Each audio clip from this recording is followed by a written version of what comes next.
বিভিন্ন মেজাজের লোক থাকে তো মাহফিলের মধ্যে অনেকের অন্তরে আবার সুইয়ের মতো বিধতে পারে, বিধলেও কিছু করার নাই।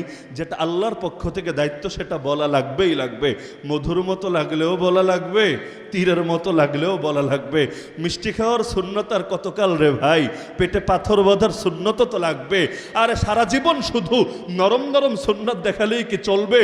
মুসলমানের জন্য এমন একটা যুগ ছিল যে নিজেরা যা জুলুম করুক না করুক, কিন্তু কোনো মুসলমানের দিকে কাফের বাঁকা চোখে তাকাবে এটা সহ্য করে নেওয়া হতো না। কিন্তু আমাদের কষ্ট এখানে, মায়ের তো খাবো খাবো, একটু আওয়াজ করে কাঁদতেও পারবো না। দুঃখের কথাটা যে কারো দুয়ারে গিয়ে জানাবো, এক আল্লাহ ছাড়া দুনিয়ার কারো দুয়ারও আর আমাদের জন্য খোলা না। কিসের এই সংস্থা ওই সংস্থা, আন্তর্জাতিক সংস্থা, দেশীয় সংস্থা। এই যে বাংলাদেশে কত মানবাধিকার সংস্থা আছে না, আমার এই কথা অনলাইনে যাওয়ার পর বহুত কিছু হতে পারে। বহুত মানবাধিকার সংস্থা আছে। আমরা তো কারাগারে 1 বছর কাটিয়ে এসেছি।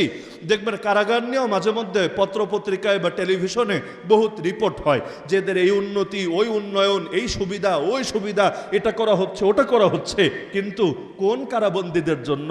আমাদের মতো হুজুর কারাবন্দীদের জন্য না, আমাদের জন্য সুবিধা না, আমাদের জন্য মানবাধিকার না। কোন হুজুর হয়ে আমরা এমন এক পাপ করেছি, কোনো একটা মানবাধিকার সংস্থা আমাদের দেখতেও যায় না। খেয়ে আছি নাকি না খেয়ে আছি, বেঁচে আছি নাকি বিছানায় পড়ে আছি। আর সুস্থ সবল মানুষগুলো যে হুইল চেয়ারে পড়ে আছে, কেউ কেউ যে বিনা ট্রিটমেন্টে কারাগারের মধ্যেই শহীদ হয়ে গেছে, এগুলোর খবর দুনিয়াতে কেউ জানে না, জানতে দেওয়া হয় না। কারণ হুজুর হলে আর ইসলামী লেবাস ধারণ করলে আর সঙ্গে যদি ইসলাম বিজয়ের স্বপ্ন থাকে, তাদেরকে আর মানুষই মনে করতে রাজি না। তো মানুষই যদি না হয়, মানবাধিকারের কথা আসবে কোত্থেকে?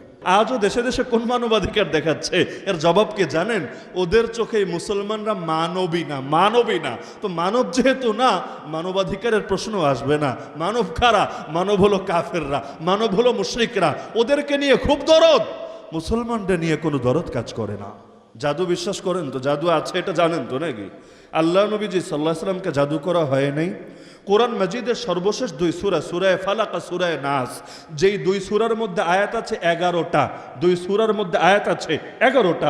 যে কোনো তাফসীরের কিতাব খুলে দেখেন, এই 11 আয়াত নাজিল হয়েছিল আল্লাহর নবীকে 11টা বান মেরে, বান বুঝেন তো, 11টা গিরা মেরে জাদু করেছিল।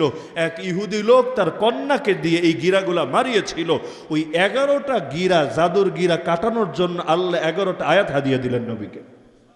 যার জন্য নবীও জানিয়ে দিয়েছেন, কেউ যদি সকাল সন্ধ্যা 3 বার কুল হুয়াল্লাহ সূরা, 3 বার কুল আউযু বিরাব্বিল ফালাক সূরা, 3 বার কুল আউযু বিরাব্বিন নাস সূরা, মানে সবগুলো মিলালে 9 বার সকালে এবং সন্ধ্যায় নিয়মিত পাঠ করে, পৃথিবীর কোনো জাদুঘরের জাদু তার কোনোই ক্ষতি করতে পারবে না ইনশাআল্লাহ।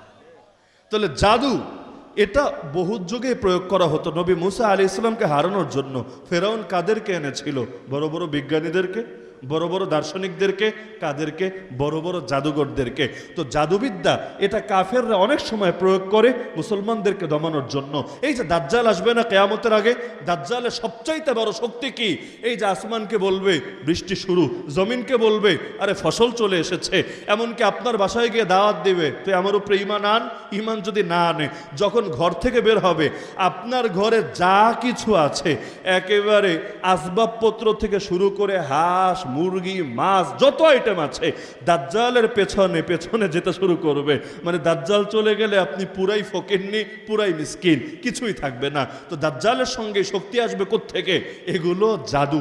তো পৃথিবীর বুকে জাদু বহুত সময় আসে এবং মুসলমানদেরকে বিভিন্নভাবে ক্ষতিগ্রস্ত করার জন্য আসে। এখানে যারা আছেন, আমার একটা পরামর্শ থাকবে, যতদিন বেঁচে থাকবেন জাদুর ব্যাপারে সতর্ক থাকবেন। নবীরেই যদি কাফেররা জাদু করতে পারে, আপনি আর কি? আরে আপনি কি, আমি কি? নবীরেই যদি জাদু করতে পারে, ছাড়ে নাই, সেখানে আমার আপনার এতটা নিশ্চিন্ত হওয়ার কোনো কাজ নাই। তো যেই যেই আমল করলে জাদু থেকে বাঁচা যায়, নিয়মিত করবেন তো ইনশাআল্লাহ। আপনারা দাওয়াত তাবলীগের সাথী ভাইদেরকে দেখার কথা, দেখবেন যখন গাছতে বের হয়, মানে তাবলীগে যান বা না যান, আপনাদের মসজিদেও দেখার কথা, দেখবেন যখন সাপ্তাহিক গাছতেও বের হয়, কোনার মধ্যে 1-2জনটা দোয়ায় বসায়া যায়, দেখেন নাই? এবং এই ক্ষেত্রে মুরব্বী একজন অথবা হুজুর একজন অথবা এই টাইপের একজন, বাইরে হয়তো তারে দিয়ে খুব বেশি কাজ হবে না, বা অসুস্থ মানুষ অতদূর যেতেও পারবে না, কোনায় বসিয়ে দেয়, আপনি দোয়া করতে থাকেন। আচ্ছা কি হবে? এই লোকটা এখানে দোয়া করলে বাইরে যারা গিয়েছে কি ফায়দা? তাদের বয়ান ভালো হবে নাকি তাদের কথায় ফুল আর মিষ্টি বেশি ঝরবে? আসলে কিছু না। কিন্তু এই যে লোকটা কোনায় বসে আছে সেই হলো পাওয়ার হাউস। পাওয়ার হাউস বুঝেন? এদিকে বাল্বও লাগালেন, এদিকে ফ্যানও লাগালেন, এদিকে মাইকও লাগালেন, লেকিন পাওয়ার হাউস থেকে কারেন্ট অফ করে দিল, বিদ্যুৎ অফ করে দিল, লাইটেও আলো আসবে না, ফ্যানও বাতাস দেবে না, মাইক থেকেও আওয়াজ আসবে না। খালি যদি পাওয়ার হাউস থেকে সংযোগটা দিয়ে দেওয়া হয় সব কিছু ঠিকঠাক থাকবে। তো এখন আপনারা এলাকায় গিয়েছেন, তাতে কি সাহায্য আসতে হবে কার থেকে? আরে ভাই কার থেকে? আল্লাহর থেকে। তাবলীগ করেন বা না করেন, এখান থেকে কিন্তু শিক্ষার একটা উপাদান আছে, সাহায্য আসতে হবে আল্লাহর থেকে। তো তোমরা 8 জন গেলে না 10 জন না 20 জন, এটা বিষয় না, কিন্তু 1 জন আর 2 জন যদি কবুল করিয়ে নিতে পারে, আল্লাহ তাআলা পুরো এলাকায় হেদায়েতের বাতাস চালু করে দেবে। তো এখন তিনি দোয়া নিতে চলে গেলেন তার শায়েখের কাছে।